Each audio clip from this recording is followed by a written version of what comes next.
विदर्भ शाहीर कलाकार परिषदेच्या भव्य मेळाव्यात प्रकाश गजभिये गरजले।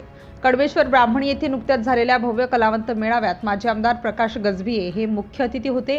या कलापीठावरून आपल्या भाषणात ते म्हणाले की कलावंत हा समाज प्रबोधन करून सर्व समाजाला नवी दिशा देऊ शकतो।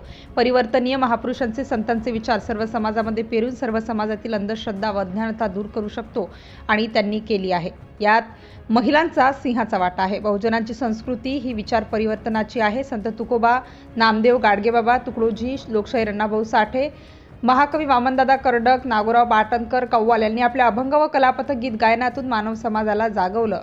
भारूड कलापथक, शाहिरी, भजन, कव्वाली, दंडार, खडी गंमत, कीर्तन, नाटक, पथनाट्य या माध्यमातून अनेक कवी गायक समाज जागृती आजही करीत आहेत। पण या वृद्ध कलावंतांना शासनाची कलावंत पेन्शन फक्त 5,000 रुपये महिना मिळते। तेही आता एप्रिल पासून हे 5,000 रुपये महिनाभर कलावंतांना पुरते का हो?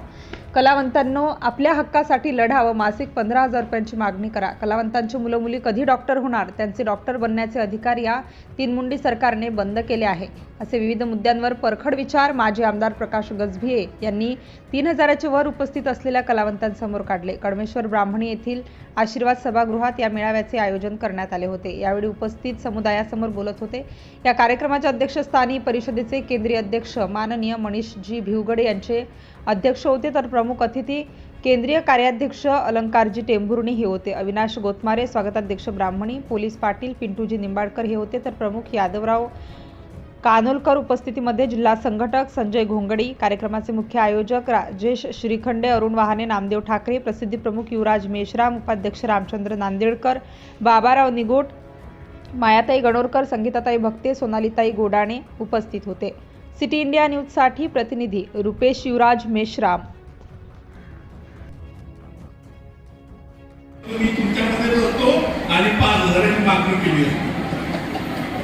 मला 5,000 रुपये महिना पाहिजे आणि मी तुम्ही बघा 14 ऑक्टोबर असो, 6 डिसेंबर असो, छत्रपती शिवाजी महाराजांची जयंती असो की महात्मा फुलेंची जयंती असो, आपल्या कार्यक्रमाला गायक असतो त्याचं नाव आनंद शिंदे आहे। दीक्षाभूमीवरती कार्यक्रम कोणी बघितला की कोणी जेवढे लोक आले असतील।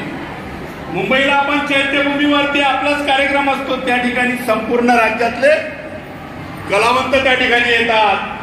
मी शरद पवार साहेबांचा वाढदिवस या राज्यातल्या कलावंतांच्याच गाण्याने त्या ठिकाणी आम्ही बोलावलं, पूर्ण राज्यातले कलावंत, आणि त्यांच्याच माध्यमातून मी शरदचंद्र पवार साहेबांचा त्या ठिकाणी वाढदिवस साजरा केला। मी कलावंतांना विसरणारा नाही। मी प्रकाशनाथ पाटणकरांना आपलं मार्गदर्शक मानतो। मी प्रल्हादजी शिंदे यांचा सुपुत्र जेवढे असतील त्यांना आपले मार्गदर्शक मानतो, कारण की तुम्ही बघा नेत्यांच्या एखाद्या पोस्टला 1000 त्या ठिकाणी लाईक नसतील, परंतु आनंद शिंदेच्या त्या एका पोस्टला करोडो लोक चाहतात। तुम्ही जाऊन बघा। म्हणून या देशातले नेते, या देशातले कार्यकर्ते जर कोणी निवडून आणत असेल तर हे तुम्हीच लोक निवडून आणता, तुम्हीच कलावंत निवडून आणता।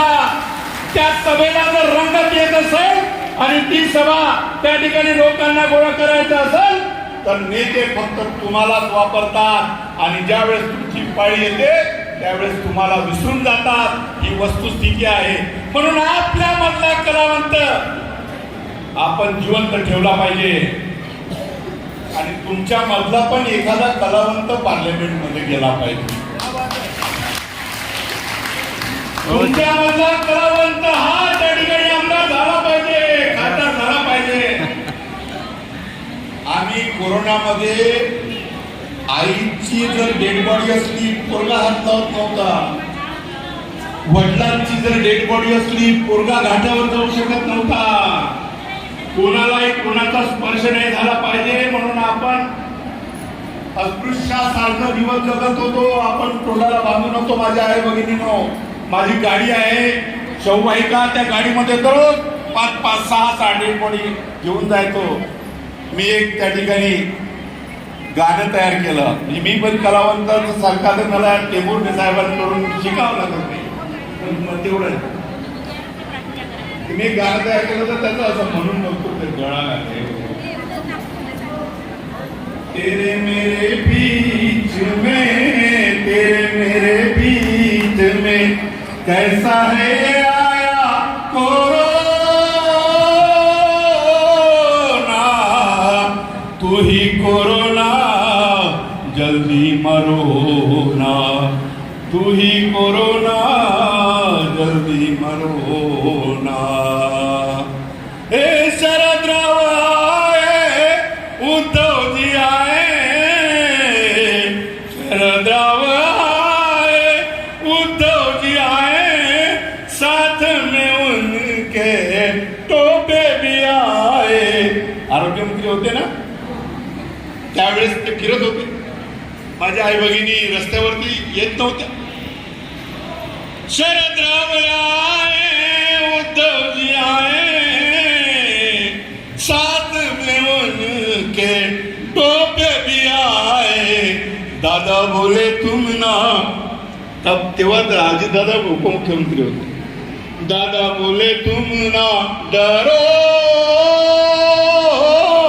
ना, तू ही कोरोना जल्दी मरो ना, तू ही कोरोना जल्दी मरो ना। तेरे मेरे बीच में, तेरे मेरे बीच में कैसा है ये आया कोरोना।